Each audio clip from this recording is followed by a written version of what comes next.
inuu maanta waxaa idinka rabaa dowladda inaa u heliisiin maxaa ugu helinaysiin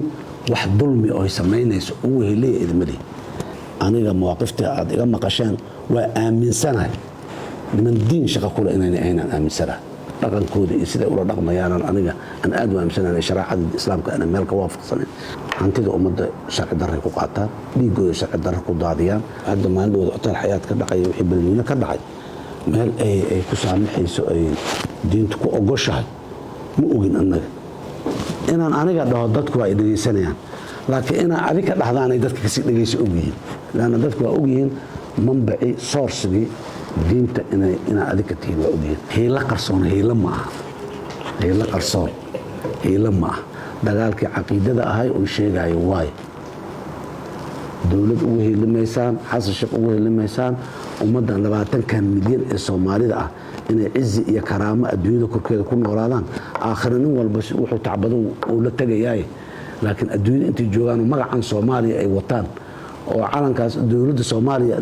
la leeyahay yaan rabnaa inaan adduunyada korkeeda kuwa naga yaryaraa sharaf iyo karaamo ku nool inaan sharaf iyo karaamo ku noolaan dadka Soomaaliyeed waay marka waxaan isku haysanaa nimanka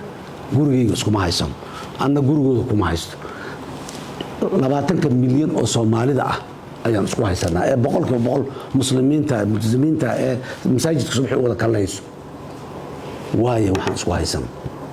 nimankaasi marka annaga banaankan isugu soo baxnay inaan ummadda ka ceshanaan u baahanaa nimanka banaanku soo istaagtinaan rabaa oo shir la qabto la yiraahdo nimankan ummadda Soomaaliyeed waxaan u sheegaynaa nimankan waxay wadaan diin ma ahan wixii magacii kala doonaan hala baxaan laakiin diin ma aha in loo sheego waqtigeedina waa la joogaa waana ka hadashin waa ogahay idan mana jecla oo hadda haddii ay ayaga taladoo tahay intiinaan meesha fadhida midkiina ma noolaalahayn maanta ma noolaalahayn haddii la iswarsanayo sheekh bashiir haddii maanta ay fursad ay heli karaan ama ay helaan inay qoorta ka goynayaan inaan ogna oo isku dayeen waana isku dayi doonaan waana wadi doonaan laakiin maxaa ka asala walow kuntum fii buruujin mushayada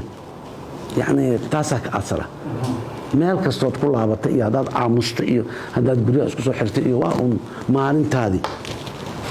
يا تيسان دت كنا إني دي ردان وحور هذا كنا كان وشك تدرى قفور ما نسوق لمنا بأساسين هالراعن هالدين دتك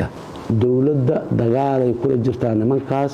مبدأ أس نبقى بدلنا إن لقيت الزولية دلت كان ربنا لمن كاس دي إلهي نقولي أن حل أهلنا وحان ربنا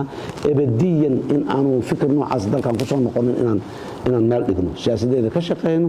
ده انحرافي أو بدن أو ده كمحو بقول أجلاء يكون أجلاء إن أنا إيماننا ربنا مستقبل قدام بحتى